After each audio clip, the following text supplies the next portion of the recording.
Good evening dear traders. Stop loss centre में मैं सोमवीर सिंह चाहर आप लोगों का स्वागत करता हूं। कुछ दिन पहले मैंने होम फर्स्ट रिकमेंड किया था कि सीरीज़ में, जैकपॉट सीरीज़ में, कि आने वाले 3 साल में ये share as per Gann astrology 3 गुना होने की क्षमता रखता है। और जहाँ से ये शेयर रिकमेंड हुआ था वहाँ से तकरीबन 5-5.5%, 6% के आसपास का रिटर्न दे चुका है। अब हम जो बात करने वाले हैं हमारे दूसरे शेयर की, श्याम मेटल। अभी 2 दिन पहले रिकमेंड किया था, वहाँ से सीधा 7%, 7.5% का मूव दे चुका है। ये भी शेयर 3 गुना होने वाला शेयर है, लेकिन टाइम कितना लगेगा? 3 साल इंतज़ार कीजिए। जर्नी स्टार्ट हो चुकी है। जिन्होंने अभी एंट्री ले चुके हैं, 5-7% दिख जिनके अकाउंट में दिख रहा है, वो कमेंट करके ज़रूर हौसला अफजाई करें। और जिन्होंने अभी एंट्री नहीं ली है वो करेक्शन का इंतज़ार करें, क्योंकि हर एक सिंगल % इम्पोर्टेंट होता है।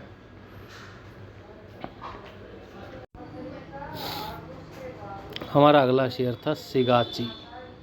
सिगाची का जो भाव था कि 60 के आसपास हमें लेना था, और अब ये देखिए एक कंसोलिडेशन जोन में ये जाता हुआ और यहाँ से एक रिवर्सल आने की पूरी संभावना, 60 रुपये के आसपास की बाइंग की हमारी रिकमेंडेशन थी। अभी ये 58 के आसपास ट्रेड कर रहा है, और इस शेयर को 3 साल में 180 का लक्ष्य हमने रखा था। तो बने रहें इसके साथ। कुछ शेयर और जो कि मैंने कल की डेट में निकाले थे, उनमें से एक शेयर में आज एंट्री ले चुका, लेकिन वीडियो नहीं दिया था। वो एक सिंगल डे में ही 5-7% के करीब का मूवमेंट एक बार देखने को मिला, लेकिन मैं आप लोगों को रिकमेंड कर देता हूँ, अगर करेक्शन के बाद वो सही लेवल पे आए तो आपको ज़रूर एंट्री लेनी चाहिए। आइए बात कर लेते हैं उन शेयर्स की। तो ये न्यू रिकमेंडेशन है आवास। अगर ये करेक्शन होने के बाद अगर आपको ये 1700 रुपये के आसपास दिखाई दे तो आपको ज़रूर लेना चाहिए।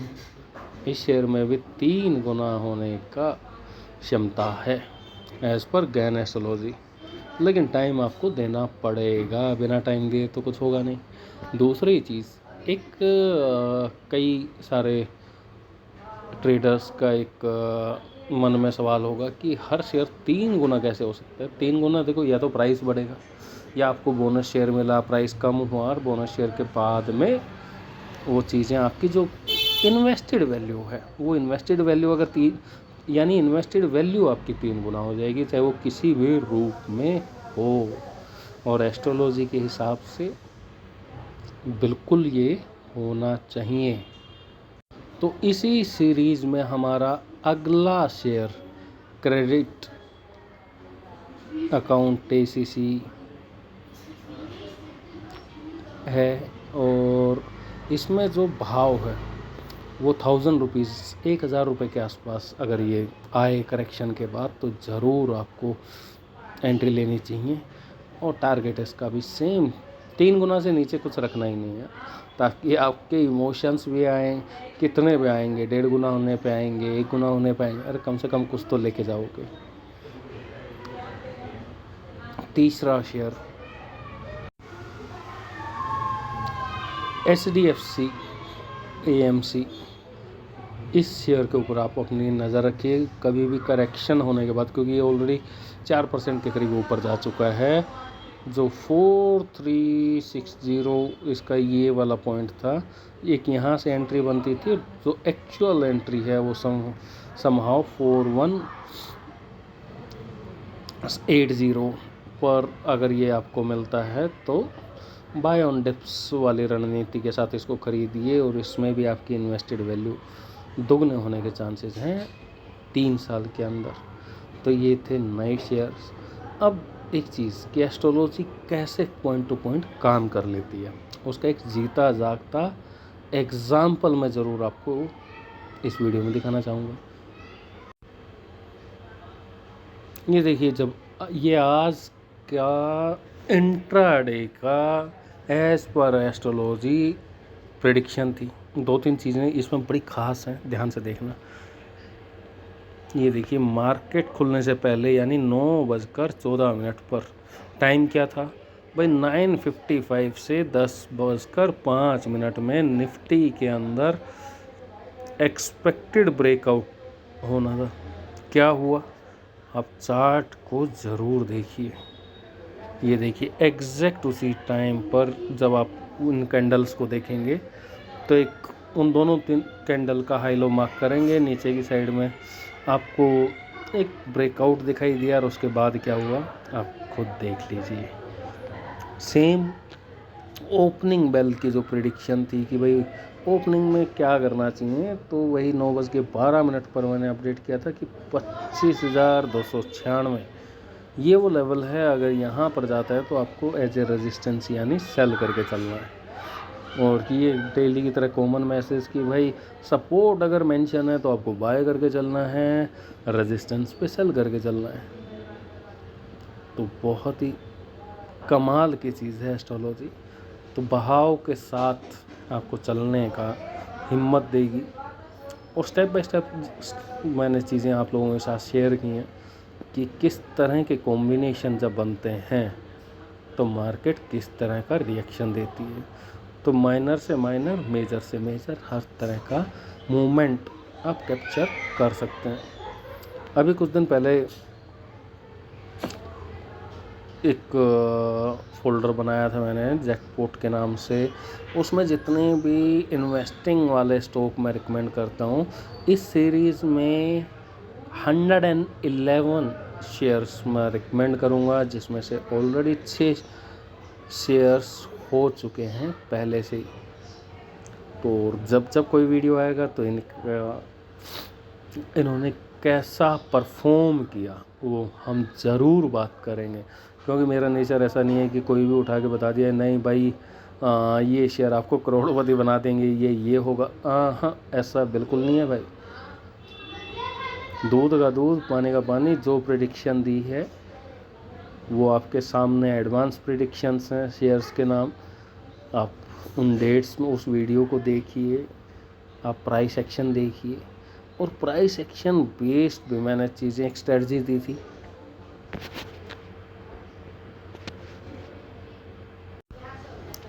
देखिए, निफ्टी 50 का ही चार्ट है, आज ही की बात कर लेते हैं।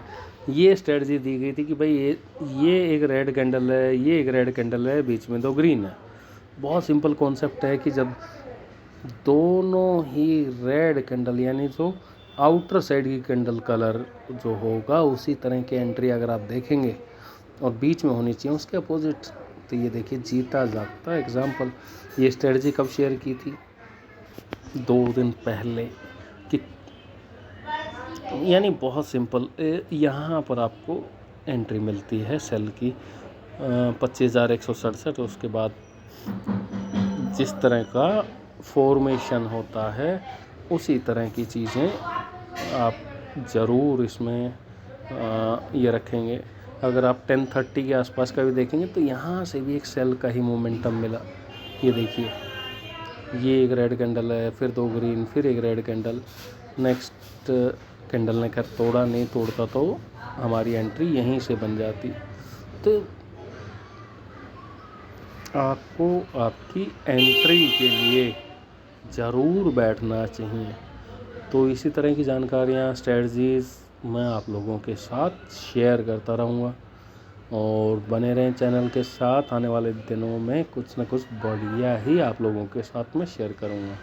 दूसरी चीज़, जैसे ही 111 ये शेयर्स हो जाएंगे, मैं आप लोगों के साथ 111 ट्रेड्स इंट्राडे की भी प्रेडिक्शन इन एडवांस यूट्यूब के ऊपर ज़रूर दूंगा और उसमें कुछ ख़ास होगा। यानी आने वाला समय कुछ ऐसा भी हो सकता है। मैंने हर बार अपने आप को इम्प्रूव करने की कोशिश की है। देखिए, सबसे पहले जब ये चैनल स्टार्ट हुआ था आज से 4 साल 5 साल पहले, तो उस टाइम एक चीज़ थी कि मैं सिर्फ और सिर्फ एक चीज़ के ऊपर काम करता था, जो कि था breakout time, gain breakout time. लेकिन उस टाइम जो रेंज होती थी तकरीबन 1 घंटे की रेंज, जिसको रिड्यूस करके आज की डेट में 5 से 10 मिनट पर हम पहुंच गए हैं। क्योंकि 1 घंटे का सबसे बड़ी समस्या थी कि जिस दिन स्टॉप लॉस हो उस दिन एक कैपिटल का बड़ा हिस्सा चला जाता था। फिर टाइम से निकल कर ब्रेकआउट लेवल्स के ऊपर पहुँचे कि पर्टिकुलर ऐसा कौन सा लेवल है जो टर्निंग पॉइंट होता है दिन के लिए। फिर पॉइंट ढूंढ के निकाल लिया, लेकिन वो पॉइंट से ये नहीं पता चलता था कि यहाँ बाय करना है सेल। फिर उसके साथ चीज़ों को रिसर्च करके कि बाय करें या सेल करें, यानी वो पॉइंट सपोर्ट है या रेजिस्टेंस, वो ढूंढ के निकाला। फिर उस चीज़ों को और अपडेट किया और हम एक नेक्स्ट फेज़ में पहुँचे। और वो नेक्स्ट फेज़ आज की डेट में ये है कि 10 मिनट का जो ड्यूरेशन है या 5 मिनट का, कि आज उस पर्टिकुलर टाइम में आपको ब्रेकआउट देखना चाहिए। तो वहाँ पर हम तकरीबन पहुँच चुके हैं। दूसरी चीज़, यानी इसका जो नेक्स्ट फेज़ और लास्ट फेज़ है टाइम और प्राइस का, वो कुछ इस तरह का रहने वाला है कि प्रेडिक्शन जो स्विंग ट्रेड जब ख़त्म होंगी 111 स्टॉक्स की, कि कल 12 बजे इस भाव के ऊपर आपको बाय या सेल करके चलना है। यानी प्राइस और टाइम दोनों मैच होने चाहिए उस भाव पर। तो उम्मीद है कि ये रिसर्च भी कामयाब होगी। तो आज के लिए इतना ही, धन्यवाद।